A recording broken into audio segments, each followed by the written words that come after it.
Hello, everyone, and welcome to another episode of Coaching Chats. I am Ryan. There is Jules below me. I don't know if that works for you guys. Simon across from me, and then we've got Adam. Adam, mate, we'll start off with you. You've had an excellent week. How's it been? Yeah, it's been fantastic. Took a turn of events that I didn't think would happen, but I ruptured my Achilles on Thursday. There's not really much else to it, really. Just snapped it in half. It is what it is. So what's the go with that at the moment? What's the update? So I'm seeing a surgeon tomorrow. And then hopefully getting in sometime this week. Get it all stitched up and back together. Get someone in there to reattach the thing. So yeah.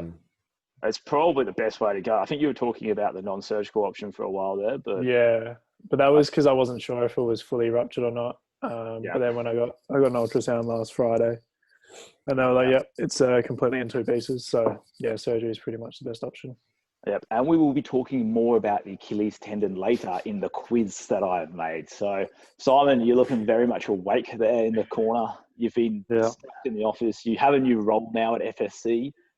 You've made yourself redundant with this new booking system and office system. So now what are you?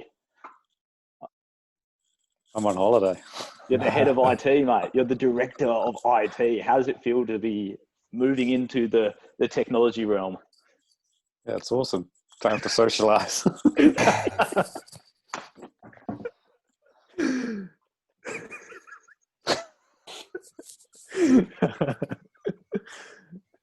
Every dream came true for a personal trainer, not to interact with the people. Yeah, I'm just waiting for the bit where I don't even have to be in the room. It's just we're going to start doing. Actually, that's a very good point. We did have a joke about this. We were going to set up cameras at each gym, and me and Simon were just going to coach people from our living rooms via Skype or Zoom or something, and never be in the room again. That was one plan that we filled out. Obviously, I don't think that would work too well. I think the people would just turn me on mute, and they'll try and turn Simon up, and they still wouldn't hear anything. So it probably wouldn't work out too well. Jules, mate, how's your week been? Yeah, not very eventful compared to Adam. My week's been pretty stock standard. It's been good. As informative as ever, Jules. Congratulations. So we're going to quickly touch on some new things that is going on right now at the gym, and I'm sure everyone who is watching, who is a member, has probably received an email today talking about the new booking system and the crossover to sign up. I will lead you on to the director of IT himself, who would explain more about the changes that are afoot and the exciting times that we now have. Simon, take it away. There's no massive changes, really. It's just we've put in a booking system, changed over everyone's direct debits. We've finally found an app that does it all for us, does it all for our members. So yeah, that's about it. I mean, it also offers the exciting proposition of us being able to easily sell you guys stock and equipment rather than just having to add stuff onto your direct debits willy-nilly. So everyone, it will now have to book in, and we will check you in as you walk in the door. What else? What are the other rules, Simon? You're coming up with all these rules and I keep forgetting them. There wasn't any other rules. It was just you had to book in to attend. Yeah. Book in, and then we tick you off. And then, that's also our COVID stuff sorted out, and we continue on from there. So that was more brief. Go back to paperless. Yeah, no more paper. And Simon, thank you for that. Very direct and lack of words. Concise is the word I'm looking for. Explanation of the changes that we are going through right now.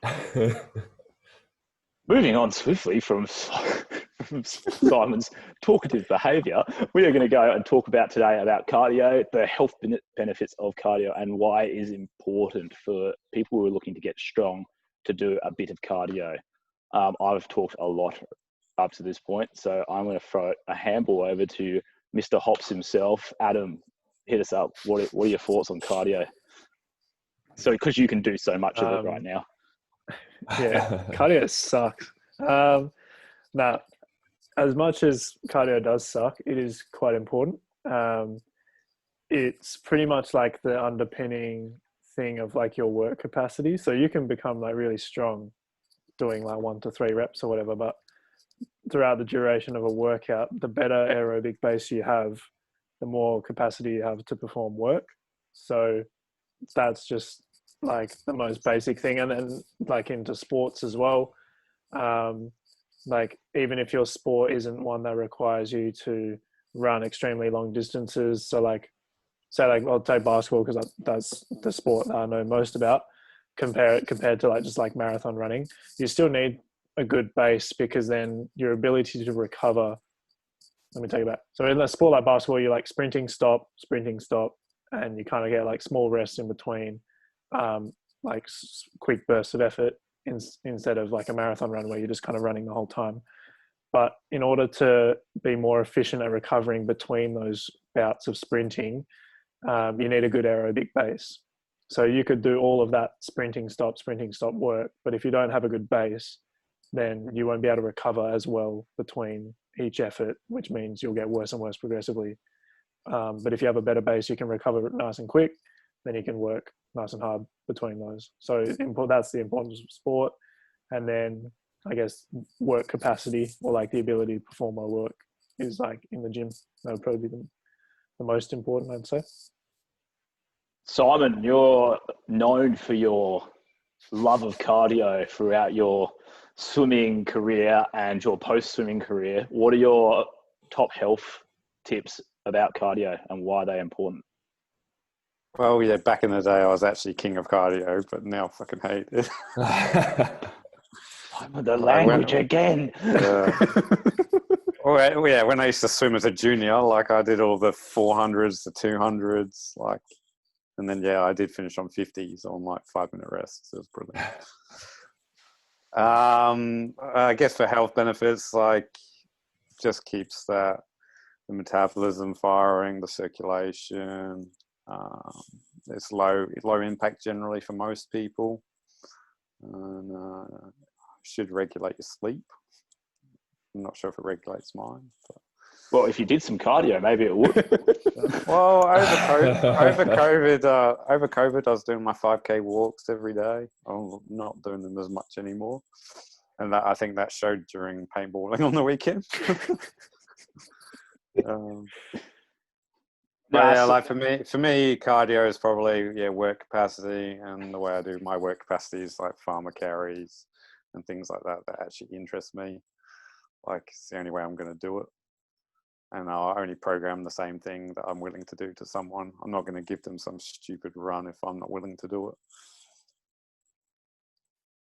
Well, thank you, Simon, for that bundle of words that you just gave us. I mean, for me, if you look at it like from a physical, like cellular level, the more like, increased work capacity is the thing, but the increased work capacity comes from an increase of red blood cells.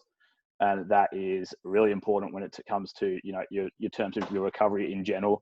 So if you're lifting lots of tin and you don't have very much in terms of oxygen getting around, more red blood cells you have, the more oxygen is available to get to the muscles, okay? And the more efficient that will be. So in terms of your recovery protocols, you will be able to recover faster from the sets that you do, and you'll be able to recover from the sessions that you do a lot quicker. What is, really is really important and is a really good point when you're talking about general health as well. A lot of people need more blood circulation going through, and if you can get more efficient with that blood circulation and that oxygen to your muscles, to your organs, everything, oxygen is key for your body on a lot of levels. The more oxygen you can get to muscles by having a higher level of hemoglobin inside your red blood cells, the better you're going to you just feel better. There's a really good study on just how it makes you feel to have a good aerobic capacity, or just a base level aerobic capacity, and how that affects your mood and your health in general. Jules, you're stroking your beard. You haven't said much today. What's going on inside that head? No, I agree. Cardio is the least entertaining part of any training session. I don't do much of it, to be honest. Sometimes I do 12 reps instead of 8. That'd be my cardio. But no, obviously, if you take performance out of it, cardio is probably arguably just as important, if not a little bit more important than strength is, just for your acts of daily living and your general health.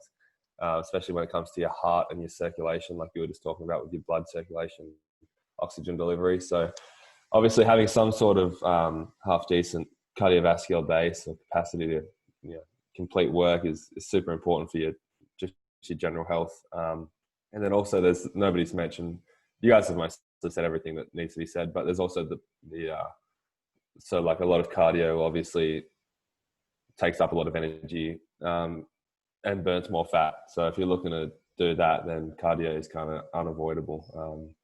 Obviously like longer form cardio, a lot of calories over time. If you want to walk on the treadmill for 6 hours, which being my guest, I'm definitely not going to be the one doing it. But yeah, there's unlimited health benefits to cardio.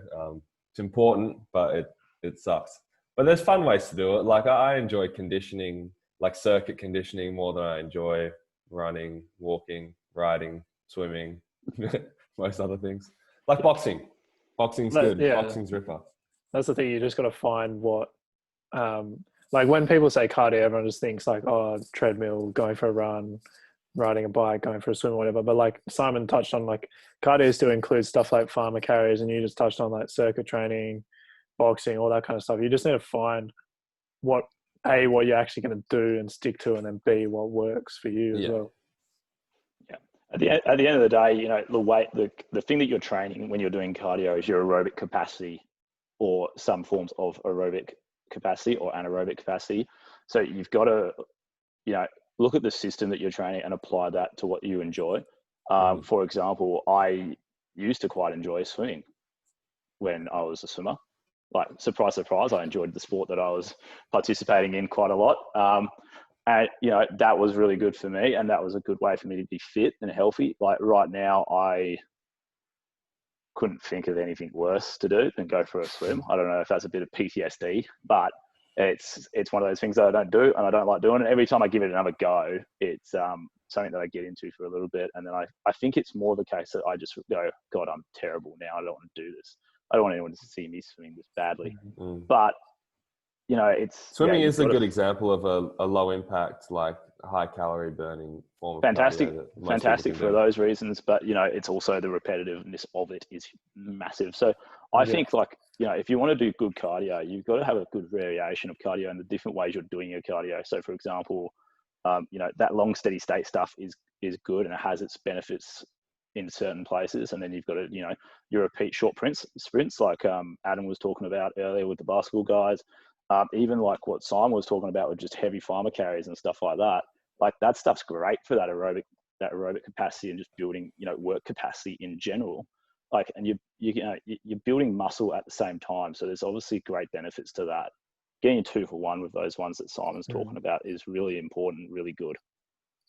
I think also something we haven't mentioned, like we kind of touched on from a performance point of view for sports, but like just playing sport recreationally is like a fantastic way of doing cardio. Because I know for a fact, like 100%. when I was doing runs, I was also playing a bit of pickup with some friends, and I'd go for like a 20 to 30 minute run, and just like it sucked for the whole 20-30 minutes. But then I'd play basketball like 2.5 hours, and I've definitely run more playing basketball, and it's like a better intensity, and I didn't even realize like how much I've run. So like, 100%. You put a GPS on that, your numbers will be way higher.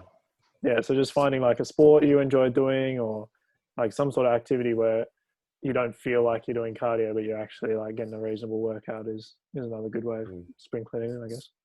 Yeah, I think it's just a good thing for people. Like cardio is great for the guys just to be moving, and just moving, getting rid of stiffness in joints, like movement is so underrated. That's just like a thing that you need to do, and repeat efforts of moving over, not necessarily a very high intensity, is something that a lot of people don't do, especially guys who are just lifting all the time. It's very hard to see guys not doing high intensity lifting, or in some way it's got some high intensity. If you go for a run, obviously it depends on how much you weigh and what stage you're at. If you go for a swim and you're okay at swimming, that's a good low intensity way to get some work in, and I think that's quite important just for a movement of joints point of view. Motion is lotion at the end of the day. We talked about that before. You stole that one from me. Motion is lotion. I don't know. I think I heard that on a Joe DeFranco podcast about 4 years ago. But I posted it yesterday. Oh, did you? Oh, I didn't notice. I haven't been on that much of Instagram today, but like that is a true fact. Motion is lotion. Like if you don't move your joints, they get stiff, they get sore. There's less blood flow going to them. Again, it's all about the blood flow, or not less blood flow going to them, but more. You're not pumping as much blood around your body, and it's not going around. So, there's obviously benefits to that, and that goes back to how much oxygen you get into those areas. So, obvious benefits to that. The one that I think is really important is the increase in red blood cells, and all the benefits that go with that is just huge. Like that is a really good thing in general. The more oxygen you get to stuff, the better. Anything else, boys? Just from like a point of like life, like we talk about strength, like the relative strength to your body weight, the easier it becomes to manipulate your body and like lift things that you would have to do. Like for like an older person, it might be like carrying shopping, like that shopping becomes heavier the weaker you get. But the same applies for like walking up and down stairs, or like walking that you might need to do day to day. The fitter you are, the easier that becomes. And it's just nicer to be able to like walk up and down stairs without getting puffed out, or go on a lengthy walk or something. Yeah, whatever you might do outside of your normal day-to-day activities and not find it challenging. Like that's always nice.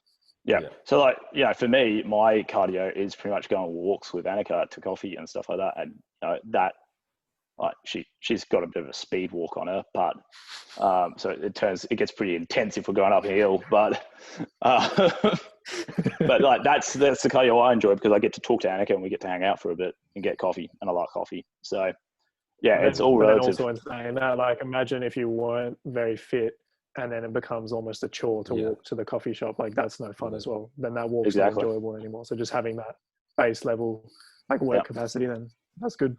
And you got to start somewhere, and you got to build into it. Like everything else, progressively build yourself up. Don't start running 10 kilometers just because you want to start getting fit. People, use your brains. Good luck running 10K by accident though. Yeah, it's a good point. But there are people that just start on 10K. Yeah, and I've heard it before. You guys have all heard it before. They just go, "Oh, I thought that's what people tell me they run." So I went. And then it takes them 9 weeks to recover, and then they go. I'm gonna run a 10K, and then we're gonna go from there. Or they start at 5K. Start at 2. Start at 1. Start at 1. Try and run 1K, and then go 1.5. Build it up slowly, and progressively make those increments short, smaller as you build up. Is something you probably need to think about as well as your rate of improvement declines. But now we're not even talking about cardio, we're talking about programming. So let's wrap that up. And guys, we have the quiz today. The quiz is all about the Achilles tendon. Oh my God. And I made it. So this has got a lot of stuff in it. It's got some anatomy in it. It's got an anatomy section. It's got a history section, and it's got a fun fact section at the end. So it's got a bit for everyone, this one. Adam, you got to win this. Are you ready? And I made the quiz myself, and I've checked all the answers myself. So we will have a winner. Okay. There will be one. There are some multiple choices, and there's some just answers. You just got to answer. Okay. So you call your name out? If there's an answer question, you got to tell us so we can call our name out. I'll tell you when it's multiple choice, because you'll hear it in the question, because I'll probably say A, blah, blah, blah, B, blah, blah, blah. And then you'll probably get it in your head that it's a multiple choice section. Does that make sense? Yes. There's no long answer. Actually, there's a long answer response as well. So that's, it's got everything, man. Six questions. I feel like I'm in an exam. Yeah, it's good. All right. First bit for 2 points. The first bit is for 2 points. What is the origin of the Achilles tendon anatomy?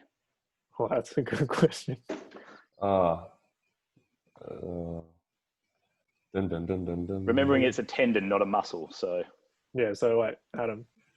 Yep. The gastroc and soleus?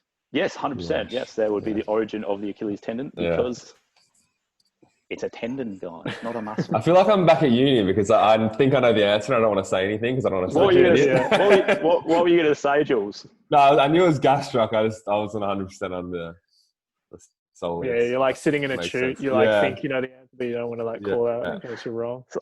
Basic anatomy, boys. Basic anatomy. Continuing on the anatomy terminology, what is the insertion of the Achilles tendon? He just said it, didn't he? No, didn't say it. Adam. Yes, Adam. It's calcaneus. Yes, 100%. Yeah, well done. Good, congratulations. Simon, are you still there? Oh, sorry, I fell asleep. It's like being back at uni with Adam here. Yeah. Can you see if my eyes are closed? Good if I zoomed in. Just but wear that's good. sunnies next week, Simon. All right, now we're heading into the history section of the Achilles. Okay. What is the story that named the Achilles tendon? This is a long response question, guys. I want a bit of details. Oh, Jules is in. I'll let Jules have this one. All right. So Achilles was here. Oh shit! Achilles was a Greek mythological story. Achilles was a brave. Hey, 1 point. 1 point. Achilles was a brave, handsome warrior man that he was like the number one fighter, and they thought that he had no weaknesses. And then I believe the mythology was what took him down. What was his downfall? Was he took an arrow, one of these, to the heel, where we now know the Achilles is. That's 2 points. There's one more point available. That's Troy. That's not. No, I think that's Achilles, isn't it? Yeah. No, it's part of it. That's not how it happened. It's because his mum dipped him in the river Styx. Yeah, Simon's got it. And then he buys Achilles. Did Simon snag a point from me there, or do I get 2? He gets 1, or what? That's 2 and 1. All right. Well, that's as much as I knew about. Yeah, because he was held. Yeah, so obviously movies changed it. I just knew about it from. Yeah, Troy. I don't even know. I haven't even seen Troy. Is that the one with Brad Pitt? Yeah, it's absolutely epic. Oh, you're missing out. You better watch. That's an epic film. Everyone, go watch Troy. It's a freaking epic. Give yourself 3 hours. It's quite long, it is freaking epic. Now, based on the movie, which Trojan prince fired the arrow? I haven't seen the movie. Well, Simon's the only one who can get this. He's seen the. Yeah, go on, Simo. How have you not seen it either? Simon, I've barely seen any movies. Oh, geez. Trojan prince. There was 2 in the movie. There was 2 Trojan princes. One of them dies. One of them doesn't. It was the younger brother. I can't remember his name.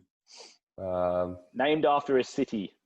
Jules. Well, he's not named after a city, but Jules. Yeah. It's a Greek myth city.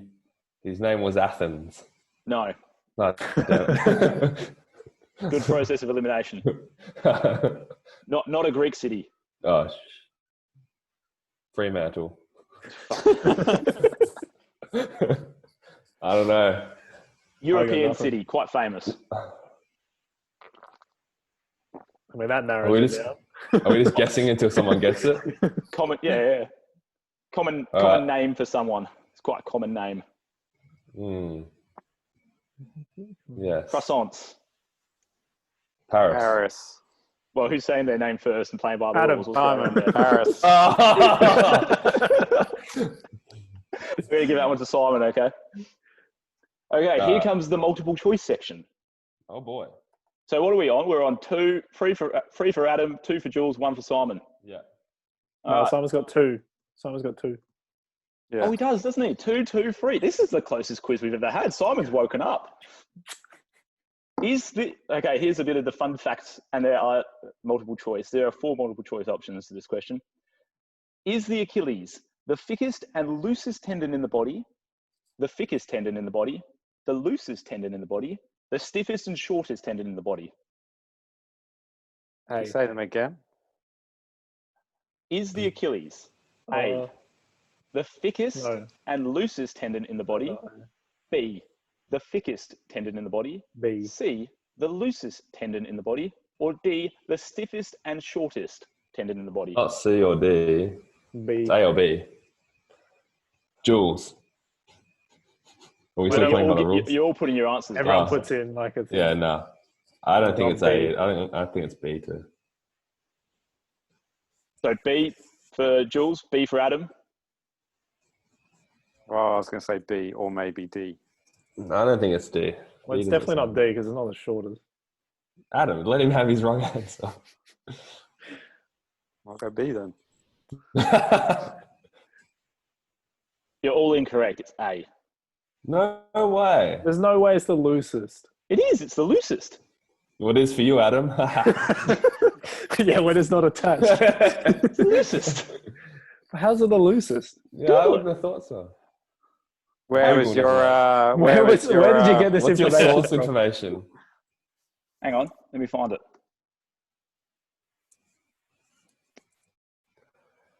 Here we go. Achilles tendon rupture facts.weebly.com. Google it. So is it because it's ruptured? It's loose. No, it's loose. And if you actually think about it, it's got a lot of like a lot of degrees of motion in it, so it probably is the loosest. But it is the thickest as well. Yeah, it is. That's why it's A. Thickest and the loosest. Oh, the loosest there as well. Is it? Mm. Oh, So I was like, oh yeah, that now it makes sense now. Yes, of course. well, I thought it was the most powerful. I was asleep. Well, it is like So this, yeah, it's the most powerful tendon in the body. yeah. That's why it doesn't really make sense that it's the loosest. Well, it does. It's got a lot more more to move, and therefore high potential. Oh yes, action potentials. Okay, here we go. The last question. What's everyone on? 3, 2, 3, 1, 1? No, 3, 2, 2. 3, 2, 2. Okay, this question is worth 2 points. When tearing the Achilles, is it more common to A, completely tear it, B, partially tear it, C, tear it over time? I think it just goes bang, doesn't it? I'm gonna say C. What was that? Partially tear? Locked in time. C, tear over time. I'm going to say the completely tear it. Just goes. A for Jules. Simon, are you going to go B? Yeah, go on then. All right, well, Jules, you are the quiz master for this week. Complete ruptures are more common than partial, and it didn't even say tear over the time. It was just that or the other one. I just made that one up. Well, what if tear over time was more common than both of those? It just wasn't. Well, it probably would have been mentioned. And that's not the way these quizzes work when I'm scattered to find information the last 5 minutes before the quiz. What a beast. Because what's the total quiz tally at? Well, Jules, you win. Yeah, I know, but I think I've got like 3. I think it's 3-2-0. No, I got 1. Oh, 3-2-1. Yeah, Simon's awarded himself one. Simon's claiming last week. No, you didn't win last week. I did, because you fucked up. I'll keep swearing. Oh, God. So, yeah, surprise, surprise, when I Googled Achilles tendon quiz, pop quiz, there wasn't much to choose from. Surprising. I thought there were. You know, like 37 out of 100,000 people will rupture their Achilles. 37 out of 100,000. I thought that was like. I'm trying to figure out if that's like a big number or not, though. What is it? 37 out 37 out of 100,000. What's the same stat for ACLs? Much higher, I reckon. ACLs will probably be higher. Anyway. 100,000. I'm going to Google that right now. You guys do the wrap up. All right, you guys. Well, thank you everyone for tuning in this week. I would like to make a special shout out. We have a shout out this week to the Type 1. Shout out too. Ooh, double shout. You go first. All right. Shout out to one of my clients, Jake. He listens every week while he goes, on the topic of cardio, every time he's cycling, he'll listen to the podcast. So, good. Well, we should make it a little bit I thought you were going to make an announcement about your girlfriend. No. Well, on that topic, I would like to make a shout out to Adam's girlfriend for accepting my Instagram request, follows request, and following me on Instagram. Thank you very much for that. Like for like, it's all good. But the one I was really going to do was to the Type 1 Family Diabetes Centre for 5 years this week of being open. So congratulations to those guys, and they do a really good job. So I think that's a pretty admirable shout out. And there's a thing in the Sunday Times about them, so go check that out if you're interested in reading more. Jules, have you got that stat yet? Yeah, I think so, but it doesn't seem right. It says 6.5 per 100,000, but this is one study. So I'll have that for you next week. Thank you. And for everyone listening, the topic for next week is genetics and does it really matter? So we'll be talking about that in great depth. Adam will get on his little research papers and we'll be ready to roll. And I'll probably have a better quiz for next week. Thank you everyone for tuning in today and watching that one. That was a good fun one, I think. I think Simon really enjoyed himself. And As always, guys, please stay strong, stay safe, stay connected, and Be Be formidable. formidable. Be formidable. that's the best one we've done yet. Thank you very much, boys. Ciao. All right. Thank you, everyone. Bye-bye.